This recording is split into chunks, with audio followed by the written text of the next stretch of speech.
Memasuki usia ke-40 tahun, Gapki telah menempuh perjalanan panjang.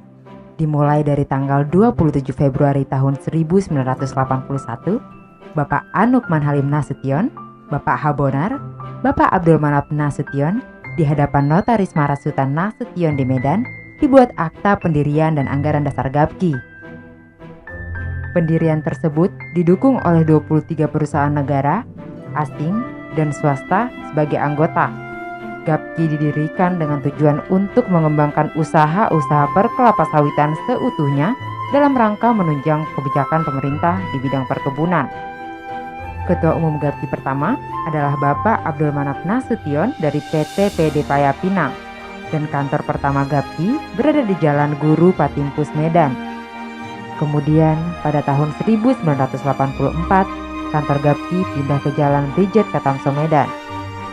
Di tahun 1986, Bapak Abdul Manap Nasution meninggal dunia. Dan kemudian kepemimpinan Gapki diteruskan oleh Ketua 1 Bapak Anukman Halim Nasution sampai dengan tahun 1990. Pada tahun 1986, mulai dikembangkan Firtrans yang melibatkan perusahaan swasta sebagai inti pengembangan perkebunan. Kemudian, Gapki mengadakan kongres pertama pada tanggal 16 Mei 1990, di mana Bapak Joharuddin dari PT P3 terpilih menjadi Ketua Umum Gapki berikutnya, dan beliau menjabat sampai 1999. Pada era 90-an, minyak sawit mulai dianggap mengganggu pasar minyak nabati lainnya, yaitu minyak kedelai, rapeseed, dan canola. Mulai saat itulah muncul kampanye negatif dari Amerika yang menganggap minyak kelapa sawit tidak sehat dan mengandung kolesterol. Kampanye negatif terus berlanjut ke wilayah Eropa dengan berbagai isu, di antaranya isu deforestasi, biodiversity, isu hilangnya satwa langka, RED2, sustainability, HAM, pekerja anak, dan pekerja perempuan.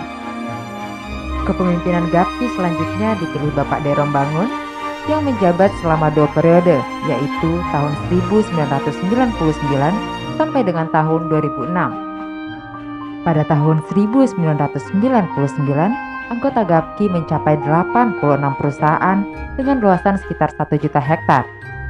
Tahun 2000, kantor Gapki pindah ke Kompleks Tomang Elok di Medan.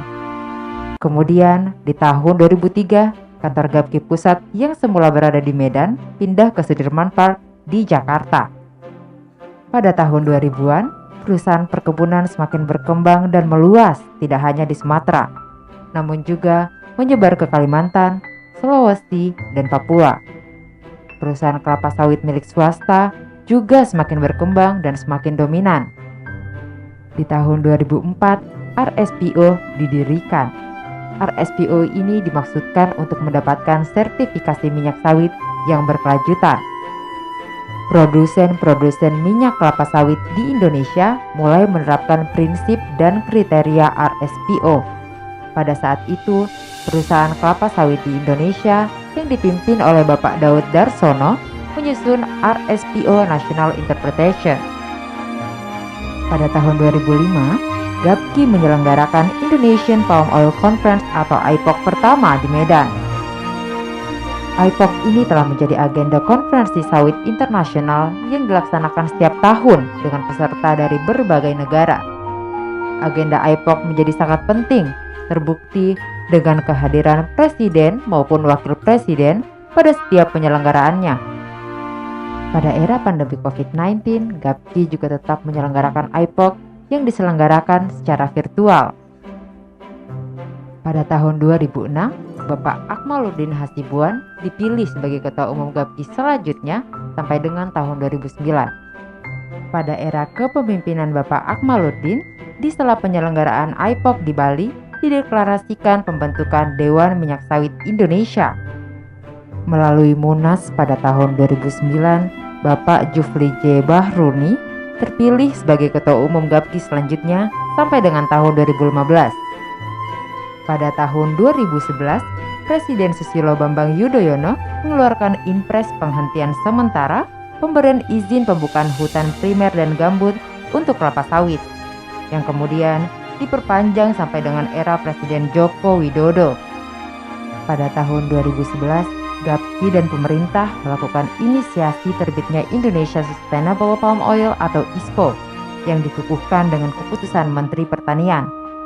Untuk memperkuat ISPO, pemerintah telah mengeluarkan Perpres nomor 44 tahun 2020 tentang ISPO. Dan Gapki berkomitmen seluruh perusahaan anggota Gapki sudah mendapatkan sertifikat New ISPO. Melalui Munas tahun 2015, Bapak Joko Supriyono terpilih sebagai Ketua Umum Gapki periode selanjutnya. Berbagai isu dan tantangan yang masih dihadapi dan menjadi pekerjaan rumah, diantaranya kampanye negatif terus berlanjut terutama di Uni Eropa. Kebakaran hutan dan lahan terus menjadi isu yang mengemuka karena menuduh sawit sebagai penyebab kebakaran tersebut. Terjadinya COVID-19 yang berlangsung pada tahun 2020 lebih dari 1 tahun menjadi tantangan tersendiri. Selain itu, pengawalan Undang-Undang Cipta Kerja beserta PP turunannya menjadi kegiatan Gapki yang sangat penting. Dalam rangka meningkatkan produktivitas perkebunan rakyat, pemerintah melalui pendanaan dari BPDPKS melaksanakan peremajaan sawit rakyat atau PSR mulai tahun 2015. Untuk itu, Gapki mendukung kebijakan PSR dengan mendorong anggotanya untuk meningkatkan kemitraan dengan petani. Saat ini, jumlah cabang Gapki mencapai 13 cabang yang sebagian telah memiliki kantor cabang masing-masing.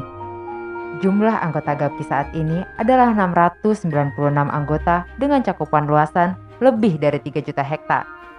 Selamat melanjutkan mengabdi untuk kemajuan negeri.